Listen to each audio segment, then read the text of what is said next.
Swain, I've seen multiple stories written today responding to what has been a big topic the last couple days, really the last few months. But we talked about it some yesterday on the show. Ohio State wins the national championship. Ohio State had a roster that appeared to cost at least $20 million with the, quote, NIL payroll. And Ohio State's been upfront about, hey, spending money, roster retention, got to pay to do it. But stories I've seen coming out the last couple of days have been, yes, they have the NIL resources, they are spending, nobody's denying that. But that's not the only reason Ohio State won the title. There was the reference to players wanting to come back because some guys could have declared for the draft last year and came back. That senior class that won the title, big-time class. Not everybody stayed. Marvin Harrison Jr. went pro. How could he not? Top 10 pick.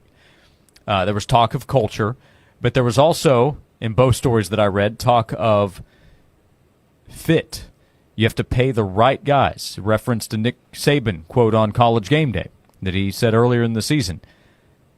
You keep talking about paying a bunch of money, about a $20 million roster in Ohio State's case, but if you don't pay the right guys, then you will be, as Saban said, bleep out of luck.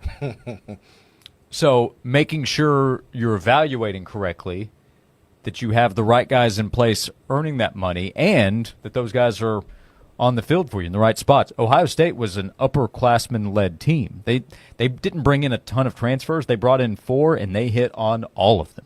Will Howard at quarterback, Seth McLaughlin at center, ended up suffering a season-ending injury later in the season, but he won the Remington Award. Caleb Downs, maybe the best safety in the country, and Quinshon Judkins, terrific running back. They went 4 for 4. So they had to spend to get those guys. They were worth it.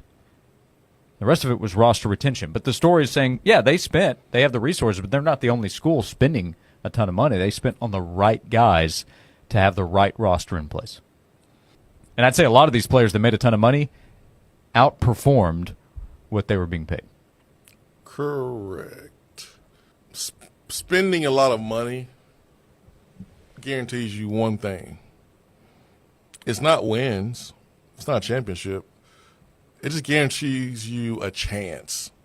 That's it. Because you can't tell me that Ohio State spent that much more money than Texas, or they have that much more money than Texas A&M. A&M, a couple of years ago, blew up a stadium and built a brand new one for $450 million. Who does that? Oil money does that. So it's not that they had more money and that's why they won. It's what you just said. It's what I've been saying. And I've been saying it like I'm blue in the face. It gets back to evaluation. I've been saying that. And if you're not in the Ohio State's position, if you're not in Notre Dame's position, then you got to do a better job of it. That goes to the teams that have had success recently. Georgia didn't do a good job of evaluating receivers. Or maybe they are in a better position. A couple of big plays in that Georgia-Notre Dame game, maybe they win. But it gets back to evaluation. Paying the right guys, recruiting the right guys, the right amount. And Ohio State did a better job of that, on top of having the coaching, having the culture, Ryan Day, making sure that these guys were playing for one another. I mean, you heard what Will Howard had to say about his time there. He's just never been around a team that was more close and together like this past team. Like, all those things matter on top of talent. But all the money does is guarantee you a chance, just like conditioning. I used to think about the off-season conditioning, all the work we would do.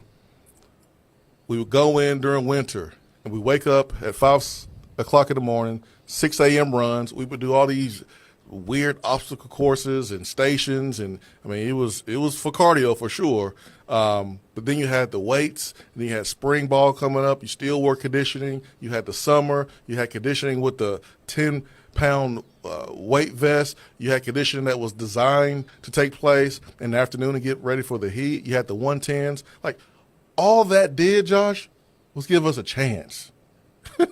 Because if you don't do those things, you don't have a chance.